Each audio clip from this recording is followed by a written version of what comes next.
In search of a healer, you come across a woman named Nettie in Emerald Grove. While she initially listens to your concerns, she soon begins to treat you as a threat and admits she cannot help as she doesn't have a cure. However, if you're a Drow or a Duergar, she has a unique dialogue at the beginning related to your race. She doesn't think very highly of Drow, and in case of Duergar, the situation is even worse. Let me show you both. Drow. Last time I saw one of you folk, he tried to slit me open. I hope you're more agreeable. A grey dwarf. Never thought I'd meet a decent one. But I heard what you did at the gates.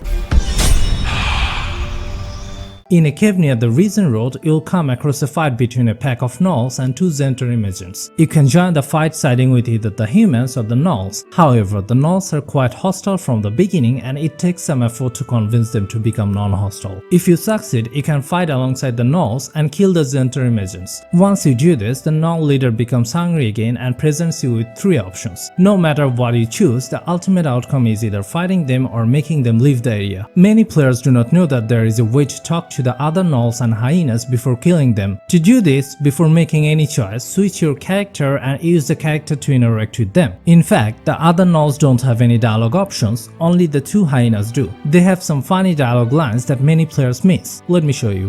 Hey! Hi! You're here! What are you then? Oh! Holy! Good Holy! We follow ye Nagu Holy. He makes us hungry. Always hungry. My stomach hurts. Your stomach always hurts. Oh, soft meat. That's what I thought. I want the meat. Can't help it. We gotta eat. Better run. Better get, or it'll be you. Hey? I was gonna bite ya, but you're a quick one, huh? Good. Now let's talk about a permanent bonus that many players miss in the game. It's a free shadow spell slot, which is separate from normal spell slots. You will get a free level 3 spell after every long rest. To acquire this bonus, you must play as GALE Origin. After killing Geringoth, Malus or Disbald Thorm, consume the shadow weave from any of their bodies. The corpse is saturated with darkness, flesh and bone corrupted by a dense concentration of shadow weave. Sharan magic. Summoned from beyond the weave's boundaries, beyond Mystra's control. Left alone, its corruption will leak and spread. You could nullify it, preventing such harm as Mystra would want. Or you could absorb it, tasting Shah's forbidden magic for yourself. Shadow magic floods your body. Where you once felt Mystra's light, there is now only darkness. Is this the Shadow Weave's presence? Or a darkness within you from the beginning, waiting to be called? If you choose to cleanse the wave instead, you'll receive Mystra's blessing until your next long rest. However, I don't recommend this as it is not a permanent bonus. Now let's talk about a condition that is extremely rare in the game. It is called Mirth Wracked. This condition is actually an after effect of a wild joke. The affected entity can't move, use action or reaction until damaged. Sounds like a strong condition, right? However, this action can only be triggered by a bard in one specific situation in the game. In the Risen Road cave, while trying to convince the gnoll leader, you'll need to choose a specific dialogue option where you search her mind for the source of the voice. If you do, you'll immediately get the option to fill her mind with that joke. Also, the face of the gnoll leader after hearing the joke is absolutely worth seeing. Let me show you. The gnoll throws back its head, its rage spurring on a violent, screaming mirth. Catching like wildfire, the cackling, howling laughter infects the nearby gnolls. Before moving any further, I have a request. Please hit the subscribe button to get more contents like this. It costs you only a few seconds but fills my heart with joy and all my hard works get paid off. So please, do this.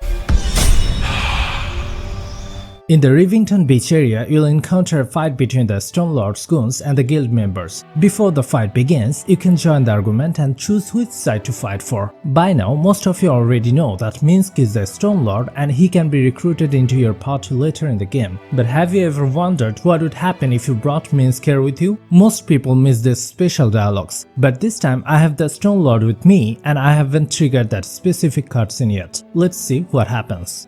Nobody messes with the Stone Lord, Ratling. Well, that is not entirely true.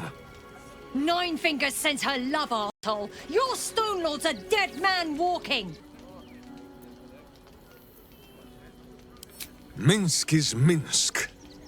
MINSC was once this Lord of Stone, but he got better.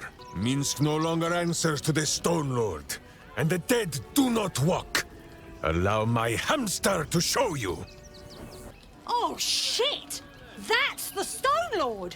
Nah, the lion. That big lump's nowhere near old enough. Stone Lord liars, Stone Lord toe lickers, you all get sliced just the same!